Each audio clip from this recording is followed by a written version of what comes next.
Important in the banks also. Technology has to drive, as I mentioned, anomaly. Something special is happening, or a lot of in one account, a lot of amount is coming on a particular day, or in a day, a lot of money is going away from particular account to a lot of accounts. So there is some anomaly. There is an unusual transaction happening. Immediately, the AI-driven system should flag that, and we should be able to block that account. Transparent policies, whistleblower protection is very important. Generally, in the country, in the system also, when we see some corruption happening, we don't really come and speak up. We just remain silent. That's one system. But the whistleblower system is there, where we need to really come and speak up and say that this is wrong, and this is the wrong thing happening, or this is something that is an anomaly that we need to speak out on. Process is also very important. Culture.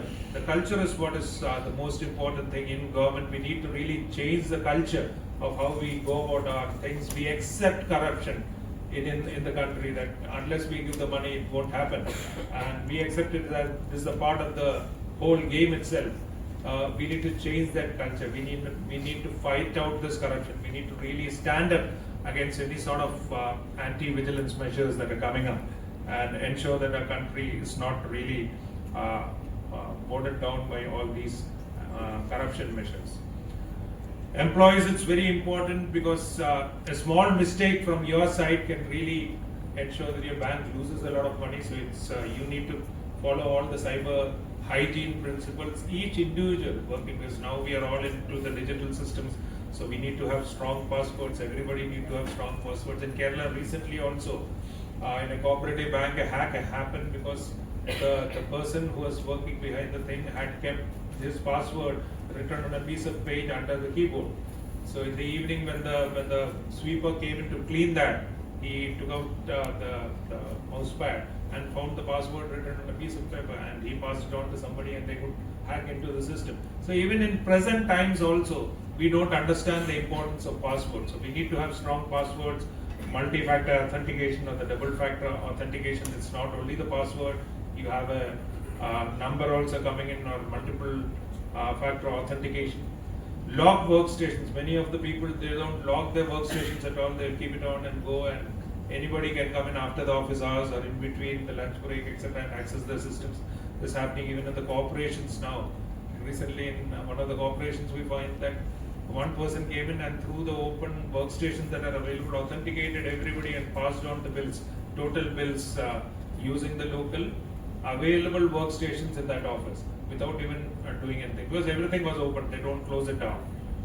Verify links and requests, that we know you should not really click on to any links that is coming from unknown sources, etc.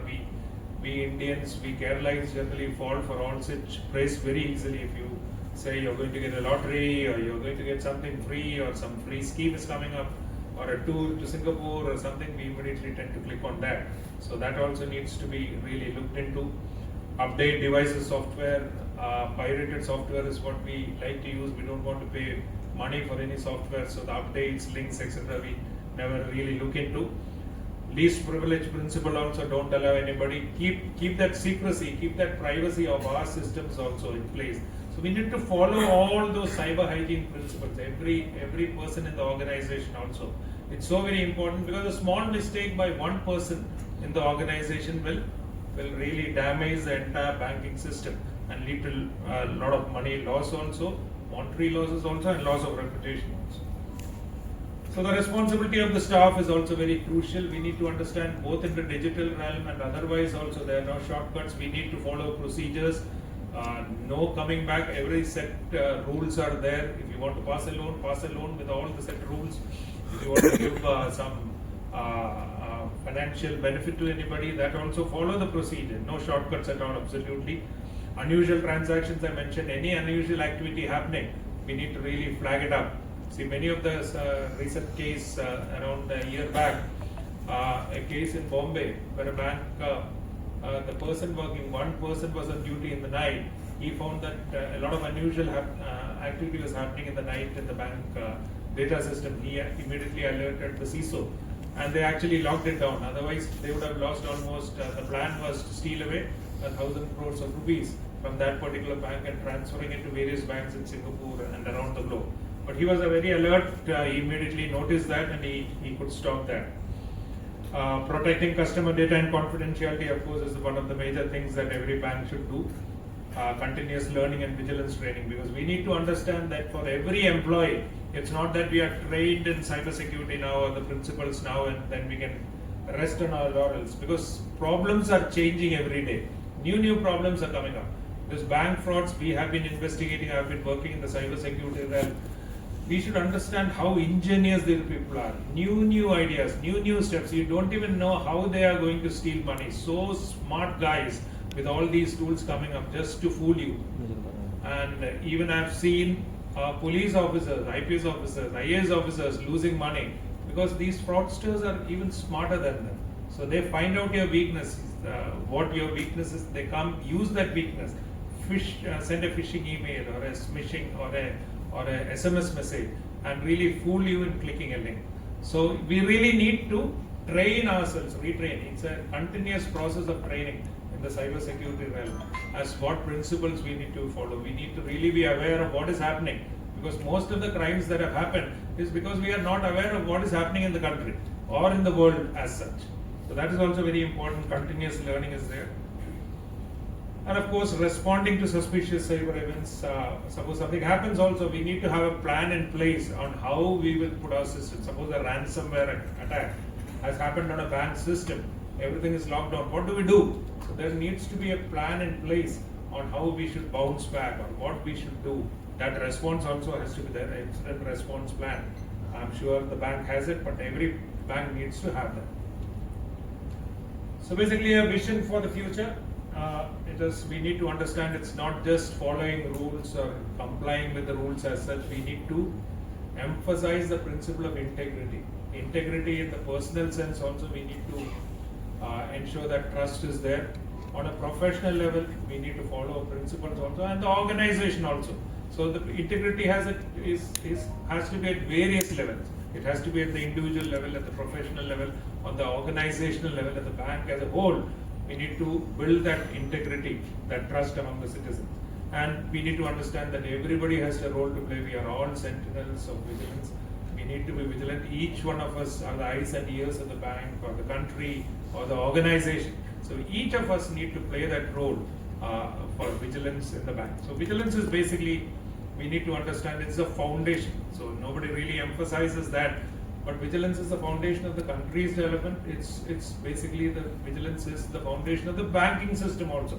Because if you lose your trust, then everything comes down. So it's very important that we build it as a foundation itself and go forward in the industry. Of course, in the country, a lot of legal provisions are there. I don't want to go into those legal provisions, but we have very strong rules. But I told you, this is all after we commit the act. So when corruption comes up, it's after the corruption that law takes over. But the fear of the law, the preventive vigilance that we need to emphasize on is the most important thing. We need to prevent corruption from happening itself. So before that, preventive vigilance is very important, and that's what we need to concentrate on in this digital world also. So it's basically anti-corruption or vigilance or building trust is an activity that is not for a particular individual. All stakeholders are there, the citizens, the press, the banking industry, the government, we, the law enforcement, everybody. We need to come together. We can't do anything alone. It's basically a principle where all stakeholders have to come together. We have to work together and ensure that we build a very strong country, we build a very strong organization, we build a strong individual within the organization also. So that is very crucial. So I just want to sign off by saying that integrity is not only in big things. We sometimes, when we talk of corruption, etc., people think it's only the big things that happen.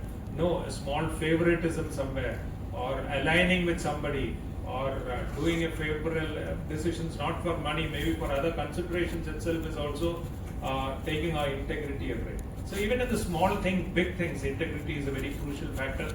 And particularly in the banks, you need to be very careful in every act that you do. In all organizations also, small and big, we need to really follow that principle of integrity and trust. Together, we need to really work together. As I told you, every individual, every person in the organization from top to bottom, he is important. We need to work together. The stakeholders need to work together. The citizens need to work together. we want to make the country strong. So let vigilance be our strength. It's our foundation. We need to really build on that, and that is how we can take our country forward. So thank you once again. I'm sure the employees of the vigilance, the Union Bank will always uphold these principles of integrity, transparency, accountability, and trust. And I'm sure you will be. The Union Bank has already been working with us for a long time. They are based on those principles also. I'm sure with the years to come, you will go further in this regard and build a very strong banking sector, which will actually contribute to the growth of the country also. Thank you very much. Simplify, streamline, and standardize the procedures. You have discussed the emerging risk, especially misleading and ethical concern, wherein human touch is